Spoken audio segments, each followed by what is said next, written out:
Hi there, I'm Nandita Khemka and today on Realty Returns, we explore the real estate boom in India's emerging cities.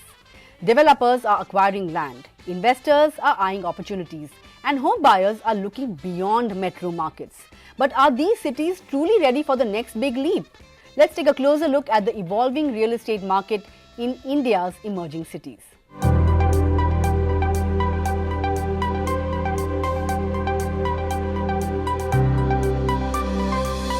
India's real estate market is undergoing a quiet yet impactful transformation, with Tier 2 and Tier 3 cities emerging as pivotal players in shaping the sector's future. These cities are no longer overshadowed by metropolitan hubs and are now attracting significant investments from both developers and home buyers. The rise in popularity can be attributed to a combination of affordability, infrastructure growth and enhanced connectivity, making these cities highly attractive for both residential and commercial development. According to a joint study by CREDAI and Liases Forest, 60 cities accounted for 44% of the 3,294 acres of land acquired by developers in the past year. This shift highlights the growing importance of these regions as developers increasingly recognize their potential to drive long-term growth in the real estate sector. Properties priced between 1 to 2 crore rupees saw a significant 52% increase in sales, with over 1,32,000 apartments sold. The ultra-luxury segment priced above 2 crore rupees experienced an even sharper growth of 73%, underscoring developers' confidence in catering to high-net-worth individuals. The Indian real estate sector is now valued at 22.5 lakh crore rupees, contributing 7.2% to the country's GDP. While metro cities continue to dominate the premium housing market, Tier 2 and Tier 3 cities are steadily gaining traction, reshaping the real estate landscape. What will India's housing market look like in 5 years? The real estate landscape is evolving rapidly, and with the ongoing growth in infrastructure, cities like Lucknow, Jaipur and Coimbatore are expected to rise in prominence. These places are seeing rapid urbanization and a rise in business activity, which is driving the demand for both budget and luxury homes. Infrastructure plays a huge role in real estate growth. Cities like Pune, Ahmedabad and Coimbatore are leading the charge with massive investments in roads, railways and metro connectivity. The priority sector lending category, which includes homes priced under 30 lakh rupees along with the 30 to 50 lakh rupee segment, remains highly attractive to first-time home buyers and investors. Cities such as Ahmedabad, Pune, Indore and Coimbatore are at the forefront of affordable housing development, making home ownership more accessible for many. But the real question is, are Tier 2 and Tier 3 cities the real estate future of India? With improved infrastructure, these cities are becoming hotbeds for investment and it looks like they are here to stay.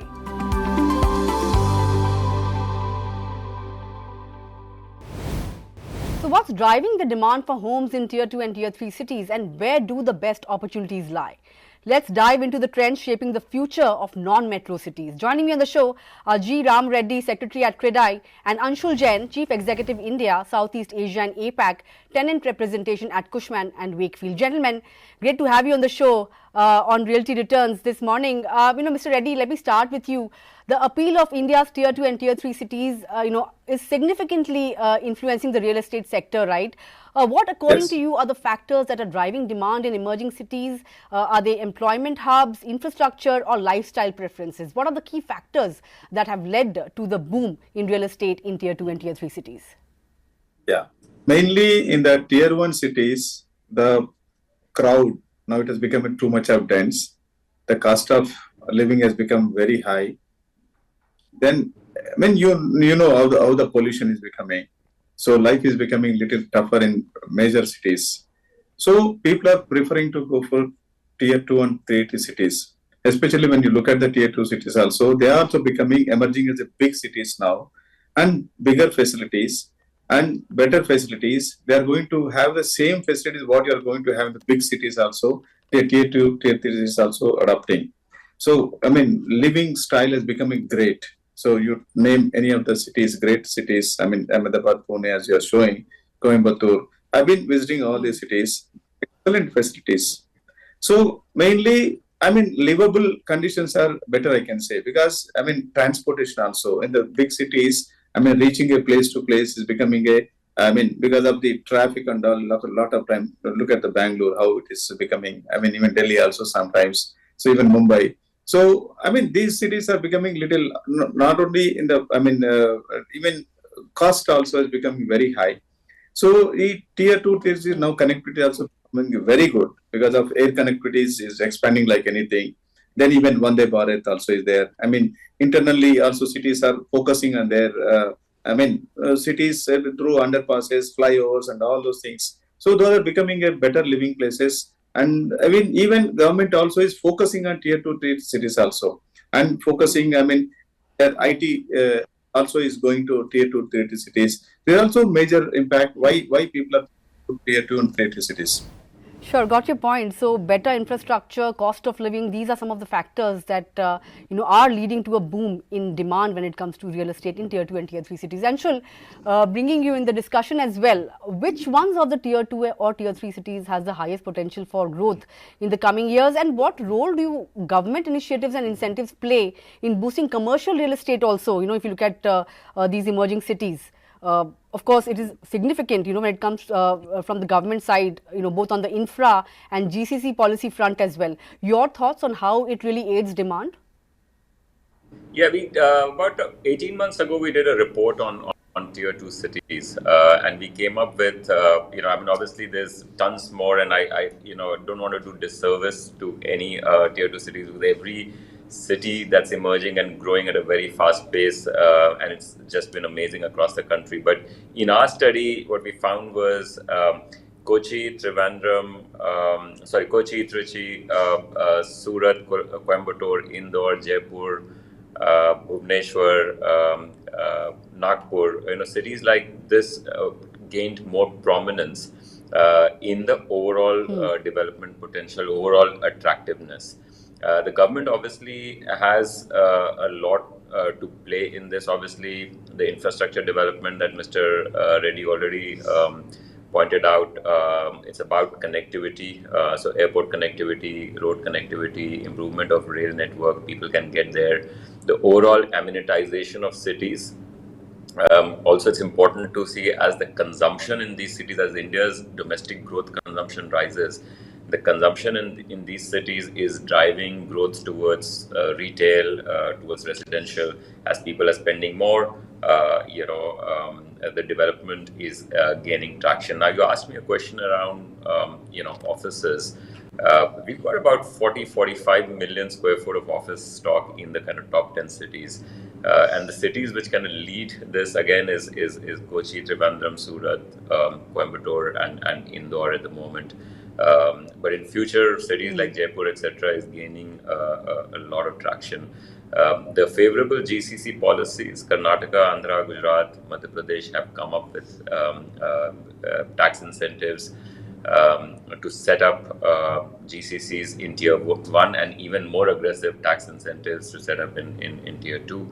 If you're able to set up and attract sort of employment in those cities, the activity will sort of obviously increase, and with good incentives, I think we're finding GCCs beginning to set up more and more in tier 2 cities.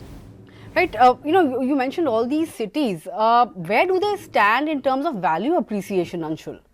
The good part or the bad part, whatever you might want to call it, but where there's lots of money in sort of bigger cities, and therefore the value appreciation is a lot faster and sometimes irrational. I think demand for good quality space in tier 2 cities is fairly healthy. And if you think about residential and you think about any tier 2 cities, mostly it was sort of low rise, people built on plots that they owned. But now you've got this aspirational population which wants to go into condominium style with all the amenities, facilities, etc. And people are willing to pay premium on those. Ultimately, the price rise is driven by demand and supply in a particular city. So it's kind of very hard to generalize. But I do think as the India growth story increases, as consumption increases, as people become more aspirational and they want to kind of live in these places, the prices will, it will only yield good investment returns if it's viewed as investment. Okay, point taken. Coming to you, Mr. Reddy, how are Tier 2 and Tier 3 cities catering to first-time home buyers compared to metro cities? And what challenges do investors really face when it comes to considering real estate in these smaller cities? So, I mean, challenges definitely infrastructure. I mean, so if that's a local city is not, having a good infrastructure, that's going to be the biggest challenge. That's the main thing. So, otherwise, the land prices are definitely is better than when you're going for metro cities. If I'm doing a project in Mumbai or Delhi as a big project, so it's a small piece of land is costing huge. The same money, if I'm going to put in small cities, it's going to I'm going to have a big project with all the great amenities and all. I mean, this is going to be first of its kind project we can do there. I'm just my own case. I'm doing in a small city town. It's called Bhimavaram. We are doing a very big project, very massive project. I mean, with giving greatest amenities, they can live up to. They can think about it next to 5 to 10 years. They can think about the facility what you are giving. So there is a very good demand for that. I mean, that's again a small demand. I don't say everyone is going to pay the things. So recently, I was talking to one of the developers. Is a big developer across the 50 cities. They are doing the projects. They're all small towns they have chosen, small cities. So there's a demand. So why? There's a quality product is coming up. So these are when you are going to give a good facilities with a good amenities and trustworthy developers, definitely there's a big demand. Again, the affordability also definitely from the local point of view, look at that, it may be a little expensive. But there are people who are really affordable also. So for them, this is going to make a difference. So definitely, the tier 2, tier 3, even I can talk about the tier 4 also, small towns also, the people are preferring a quality living, good living, especially after the COVID, even they are for a bigger homes, and they want a lavish because they wanted to spend a good amount of money towards the housing. That's the major reason why developers also line towards that, and even demand also is increasing. But, despite acquiring land in Tier 2 and Tier 3 cities, we haven't really seen any major developers launching large-scale projects yet. Do you think there's something that's holding them back? Are they hesitant to launch large-scale projects immediately? Do you think there's something more that needs to be done from the government side as well? Yeah, exactly. Since again, there's appetite is less. I mean, when you compare with the cities, if you look at Hyderabad, so yearly 1 lakh units being sold. When you go to small cities, maybe 5,000, 10,000 units. So when you're going for a large projects, again, it's going to be a challenge. So again, potential. So it's the government is, it's again depends upon the government, how much they are focusing on the tier 2, tier 3 cities. The infrastructure, the encouragement has to be there. So when you talk about Telangana, so there's small IT hubs have been created in small towns, small cities like Khammam, Nizamabad, Warangal, like that. Nalgonda also they put an IT hub. So, but still, it is not catching up so much what we are expecting because people wanted to have a luxury life, especially these IT guys. So they wanted to have a beautiful infrastructure. Social infrastructure. When you call about they want to outing.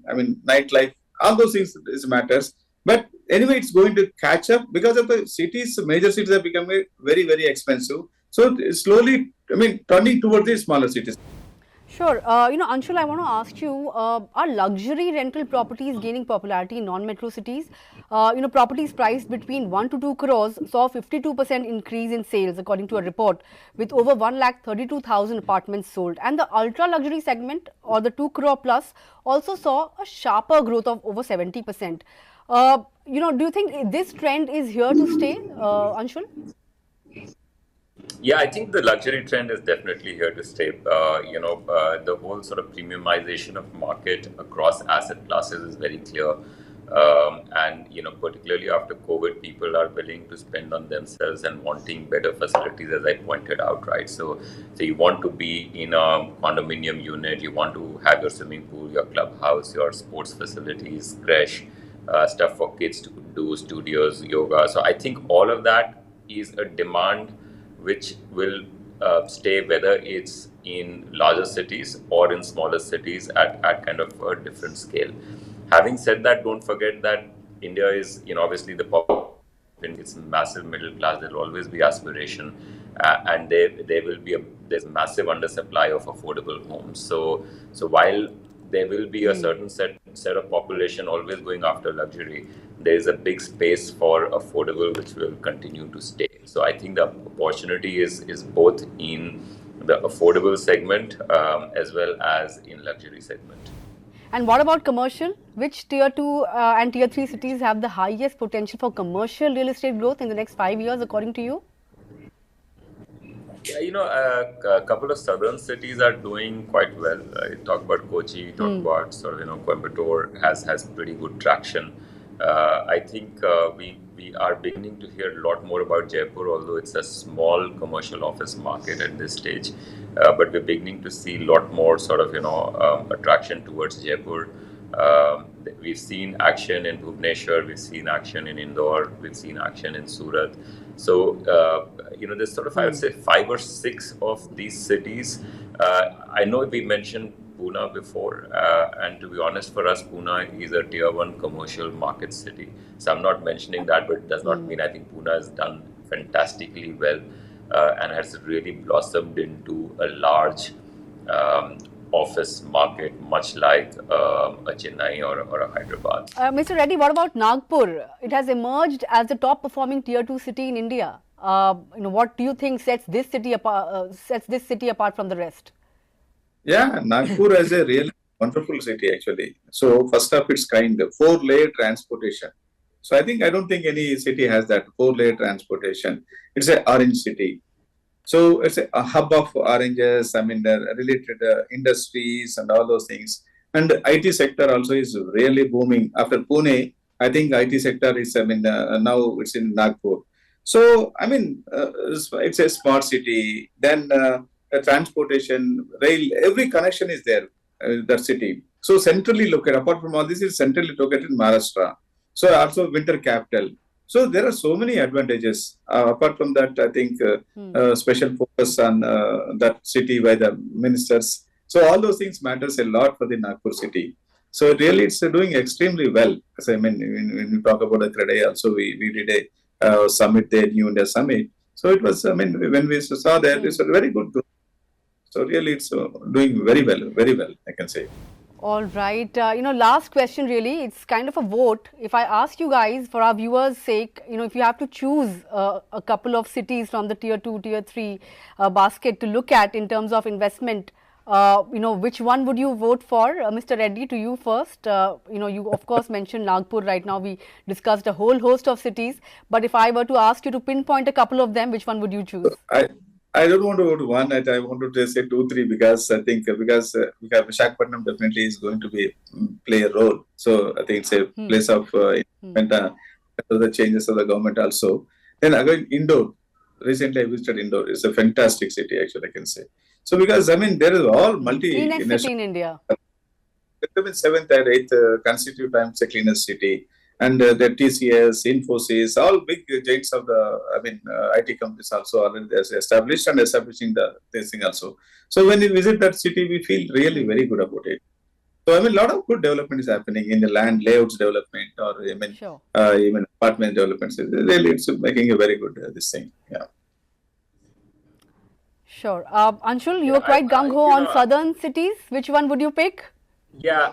I think, again, I'd sort of preface it by saying that I have a view on the commercial office space for this, and therefore I want to be very clear on that. And I do think Kochi and Coimbatore has taken a lead very early, even before COVID, people were kind of going. So there's a natural momentum towards those 2 cities. So from a commercial office perspective, I would vote those 2, although I do think Mr. Reddy is right, Indore is catching up, Bhubaneswar is catching up. Nagpur's catching up. I think from an office perspective, I think these have a clear lead. So Kochi and Coimbatore, your pick. With that, gentlemen, we'd like to thank you for taking out time and joining us on Realty Returns. It was lovely chatting with you guys, and I look forward to more interactions in the future as well. Well, you heard it from the experts.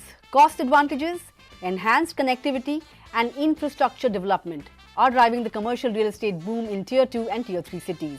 Cities like Kochi, Coimbatore and Indore are emerging as promising investment destinations. With that, we wrap up this edition of Realty Returns. See you next week, same time, same place. Share your thoughts and suggestions in the comment section below. Thanks for watching.